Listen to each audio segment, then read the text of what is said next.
تنقید اور جدید تنقیدی نظریات. میں doctor Nabeel Ahmed, assistant professor, university of education Lahore. حقیقت نگاری کے نظریات اور تنقید. ہم یہ جاننے کی کوشش کریں گے کہ حقیقت نگاری کے نظریات کیا ہیں، حقیقت کیا ہے، اور ظاہر ہے کہ تنقید کے ساتھ ان کا ربط باہم کیا ہے. ظاہر ہے کہ تنقید کا بنیادی تفاعل ہی ایک ادب پارے کی تفہیم ہے، اور ظاہر ہے کہ ایک ادب پارے کی تفہیم کے عمل میں ایک نقاد مختلف ٹولز کا استعمال کرتا ہے.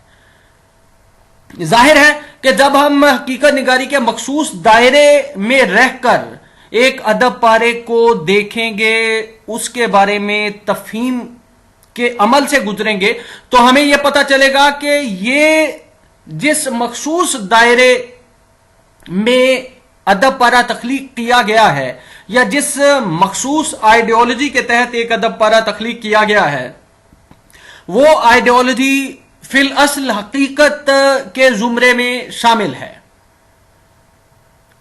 ظاہر ہے کہ حقیقت نگاری کے ضمن میں اگر ہم بات کریں تو تنقید کے مختلف دائروں میں حقیقت نگاری کے مختلف مفاہیم ہمیں دیکھنے کو ملیں گے.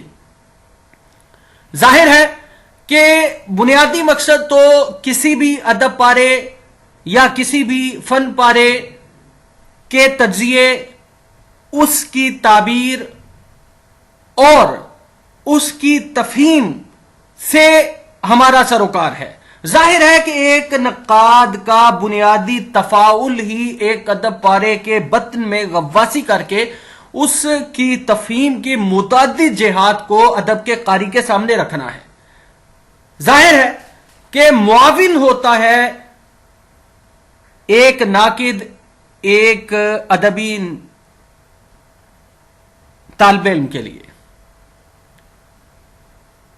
ناقد کا بنیادی تفاعل ہی ادب پارے کی تخلیق یا اس کے اندر غواصی کر کے اس کو قارئین کے سامنے لانا ہے. ظاہر ہے کہ ہمارا چونکہ کنسرن سروکار مخصوص ادب کے طالب علموں سے ہے، لہذا ہم اسی تناظر میں بات کریں گے. حقیقت نگاری اور مارکسزم اور ترقی پسند تنقید. حقیقت نگاری کا مارکسزم سے ایک تعلق ہے، اور ظاہر ہے کہ مارکسزم کے زیر اثر ہی ترقی پسند تنقید نے اپنے آپ کو وسعت دی. ظاہر ہے کہ جب ہم مارکسزم کے نقطہ نظر سے ایک ادب پارے کو دیکھتے ہیں، یا ایک نقاد ایک ادب پارے کی تفہیم کے عمل سے گزرتا ہے، اس کے تجزیے کے عمل سے گزرتا ہے، یا اس کی تعبیرات کے عمل سے گزرتا ہے، تو ظاہر ہے کہ وہ سماج کی حقیقتوں کو دیکھتا ہے. لیکن دیکھتا کیسے ہے؟ وہ اس حساب سے دیکھتا ہے کہ جدلیات کیا ہے، ایک سماج کا جدلیاتی نظام کیا ہے.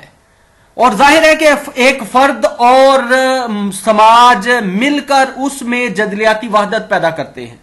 یعنی وہ جو کلاس سسٹم ہے جس کو لے کر کارل مارکس نے دنیا کے عظیم ادب پاروں کا مطالعہ کیا اور دنیا کے اقتصادی نظام کا مطالعہ کیا.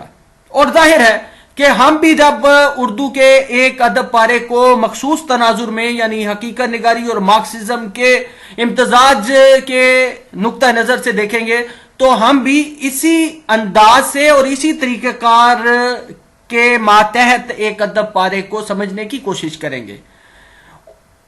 اس سے پہلے ہم ایک دفعہ ان مصنفین کے نقطہ نظر سے جاننے کی کوشش کرتے ہیں کہ فی الاصل حقیقت نگاری کے کیا مفاہیم ہیں.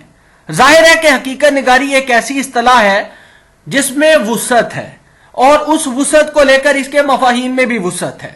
ظاہر ہے کہ اردو تنقید بھی مختلف ڈسپلنز کو بروئے کار لاتی ہے، اور ادب پاروں کی تشریحات و توضیحات اور ان کی صراحت اور ان کے تجزیات اور ان کی تعبیرات کے عمل سے گزرتی ہے.